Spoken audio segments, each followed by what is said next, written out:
Olá, eu sou a Lenore e você está no canal Diários Esquecidos. Hoje eu vou contar para vocês um conto de Mila Cassins, uma autora independente. E esse conto está no livro Por que as Madrugadas São Longas? Contos de suspense e terror para deixar você de olhos pregados. Eu comprei esse livro diretamente com a Mila na Shopee. Inclusive veio com uma dedicatória super bonitinha.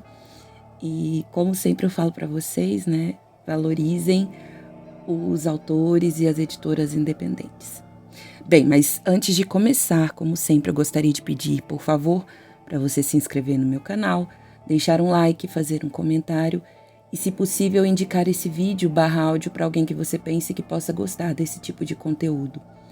Se você estiver me ouvindo nas plataformas de podcast, eu gostaria de pedir, por favor, para você se inscrever no meu canal do YouTube, né? Bem rápido, e você me ajudaria bastante a sair do flop.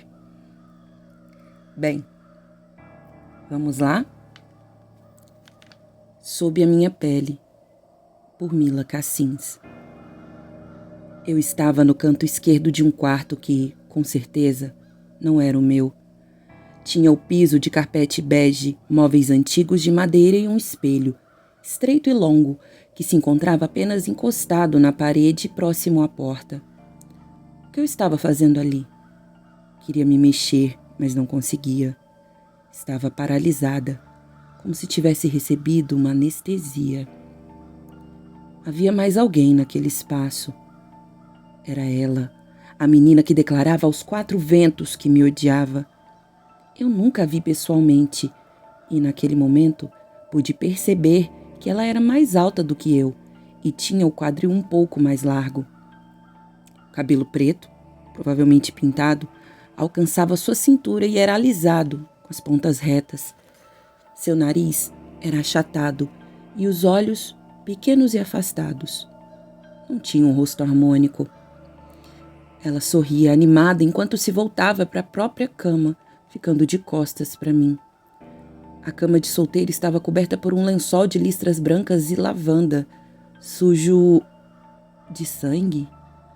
Sim, sangue, e devia estar ali há um tempo, pois já estava escuro. Ali em cima da cama, ela pegou o motivo da sua felicidade. Em um primeiro momento, achei que era uma roupa. Quando percebi do que realmente se tratava, meu estômago se revirou. Pele humana, a minha pele. Eu pude reconhecer as minhas pintas, as minhas cicatrizes. Eu queria me mexer, mas não podia.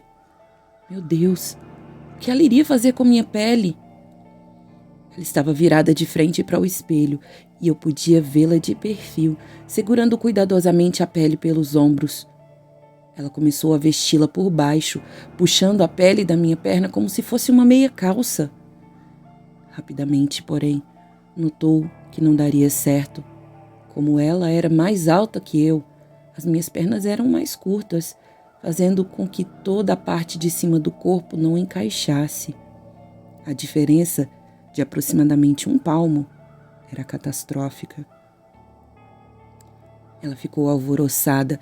Por um momento tentou esticar a pele, forçando-a para cima, mas então notou que o esforço era em vão. Tirou-a e atirou-a sobre a cama. Em uma crise de descontrole, pulou enquanto sacudia os punhos e se colocava de cócoras no chão, a cabeça apoiada nos ombros. Nenhuma lágrima escorria de seus olhos. Parecia uma criança mimada quando os pais lhe negam um brinquedo. Depois de ficar assim por alguns instantes, olhou para a escrivaninha ao lado do espelho e sorriu, sem mostrar os dentes. Como a escrivaninha estava no canto oposto do quarto, eu só podia ver o rosto da menina pelo reflexo no espelho.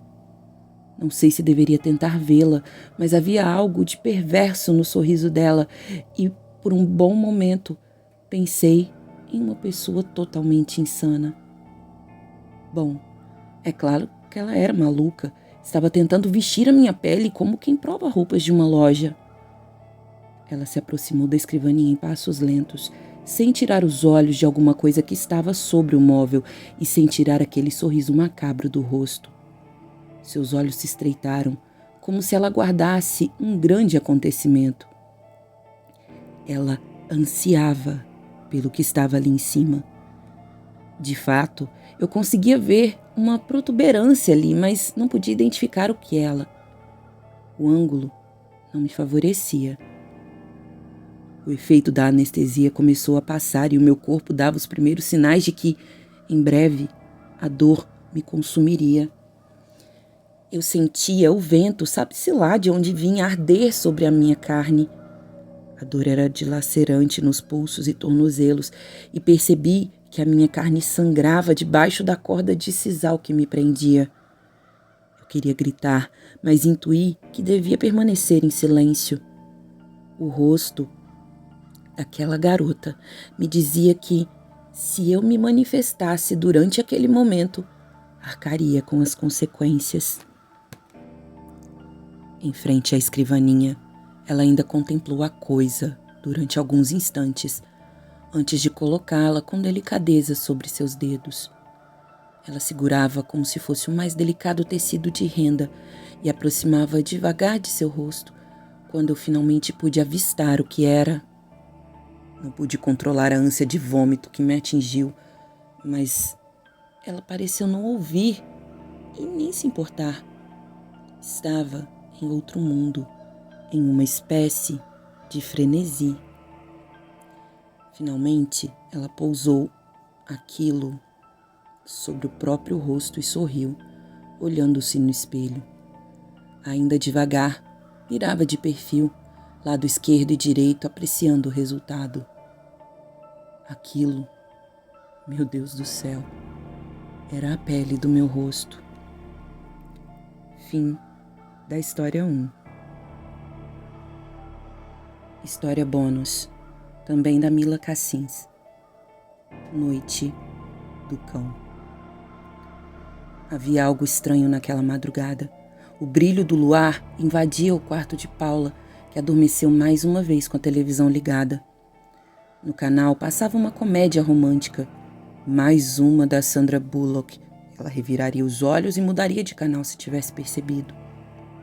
Todos amam Sandra Bullock, é claro, mas Paula estava simplesmente cansada dos clichês românticos de sempre. De fato, seu novo passatempo era conferir histórias reais e fictícias sobre tragédias e assassinatos, sendo que estava cada vez mais voltada a episódios sobrenaturais. Ela nunca admitiria esse último.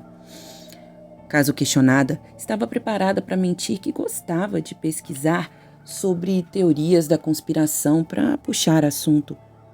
Ninguém duvidaria, afinal, é o mesmo que fazem com a astrologia o tempo todo. Paula acordou de sobressalto após sonhar que deixou as janelas da sala de estar abertas e que uma tempestade molhou seus móveis, estragando a televisão e seu rádio. Esse último objeto não era usado há anos, mas se tornou uma relíquia inquestionável da casa. Com a certeza de que o sonho poderia ser, na verdade, um aviso, levantou-se resistindo à tentação de permanecer na cama devido ao frio. Vestiu seu moletom de ficar em casa e arrastou seus pés preguiçosamente em direção à porta. Paula destrancou a porta do quarto, hábito que adquiriu devido a tantas histórias que já ouvira sobre assaltos, misturado ao medo de morar sozinha e ao seu péssimo hobby de ler histórias de terror antes de dormir. E de pronto, ouviu um barulho que acreditou ser do vento, comprovando a sua teoria de que o sonho foi um aviso. Ao dar os primeiros passos pelo curto corredor em direção à sala escura, porém, notou que havia algo errado. Primeiro que, se o ruído fosse do vento, as cortinas estariam balançando, o que não ocorria.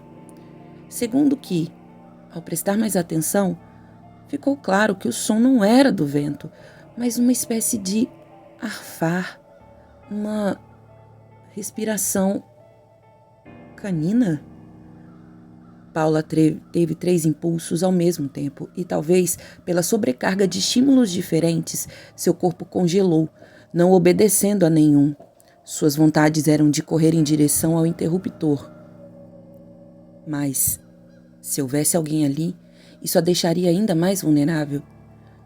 2 de correr em direção à porta, parar para destrancar todas as fechaduras, a deixaria exposta por tempo demais. Ou 3 correr para a cozinha, pegar alguma faca, o que parecia mais sensato, tirando o fato de que Paula não sabia se teria força, coragem e oportunidade para usá-la. O inimigo podia ser maior e mais rápido. Não acreditava que era um cão. Aquilo seria impossível.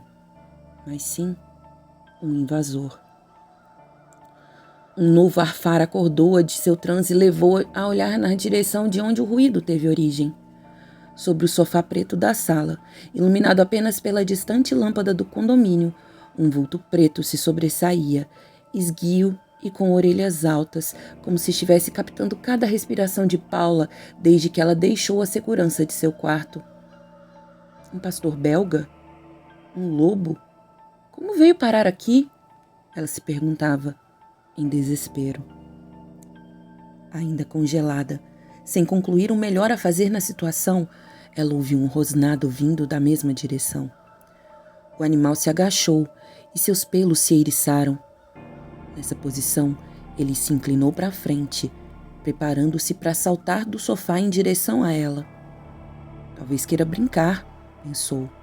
Um lado otimista tentou surgir dentro dela, mas outro rosnado pôs fim à teoria. Ela considerou se trancar novamente no quarto, porém, os olhos vermelhos da criatura brilhavam, hipnotizando-a. De fato, o mais sensato seria voltar para o quarto que estava mais próximo, mas Paula congelou ao pensar em dar as costas àquela ameaça. Por um momento, imaginou suas pernas falhando ao tentar voltar, então sentiria uma mordida rasgando a sua carne. O cheiro de sangue tomaria conta de todo o apartamento e a dor latejante a consumiria enquanto seu corpo seria arrastado para as trevas. Quando encontrariam seu cadáver? O que diriam ao encontrá-la dilacerada sob uma espécie de animal selvagem?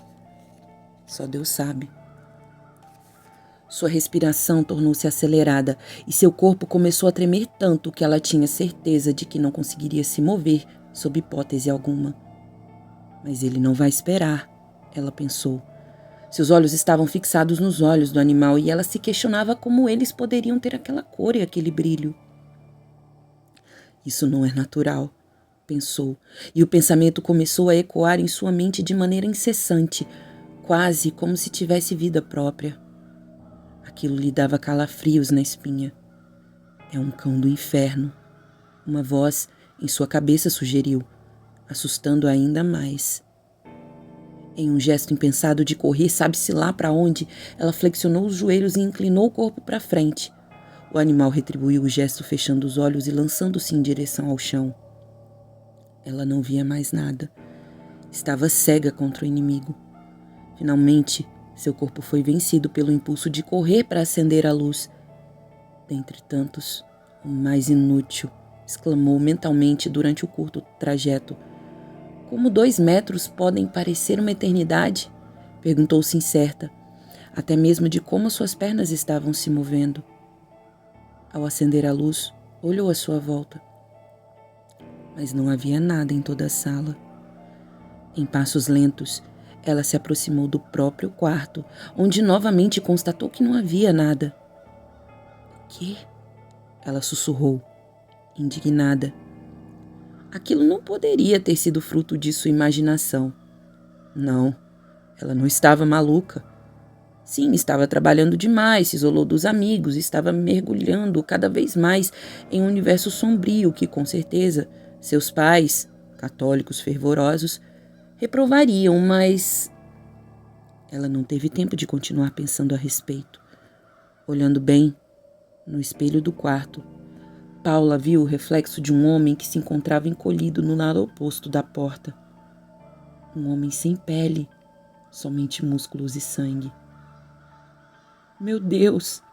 Ela gritou e teve ânsia de vômito. A carne do homem era parecida demais com as carnes que ela encontrava em supermercados e sem raciocinar direito. Paula concluiu que todas as carnes que ela comeu na vida eram, na verdade, humanas, de pessoas ensanguentadas e sem pele como ele. De fato, só haviam 2 diferenças entre a textura da carne dele e das carnes que ela encontrava em mercados. A forma e os olhos azuis vidrados.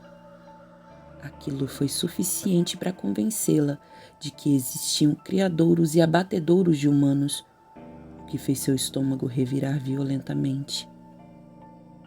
Então, ela notou que o homem apontava para trás dela e movia os lábios dizendo: "Cuidado." A última coisa que Paula ouviu foi um rosnado alto atrás de sua nuca. Ela não teve a oportunidade de olhar para trás. Fim. Bom, eu espero que vocês tenham gostado. Prestigiem a Mila, tá? Procurem o livro dela, ela me mandou com um recado muito bonitinho. E é isso. Obrigada e tchau, tchau.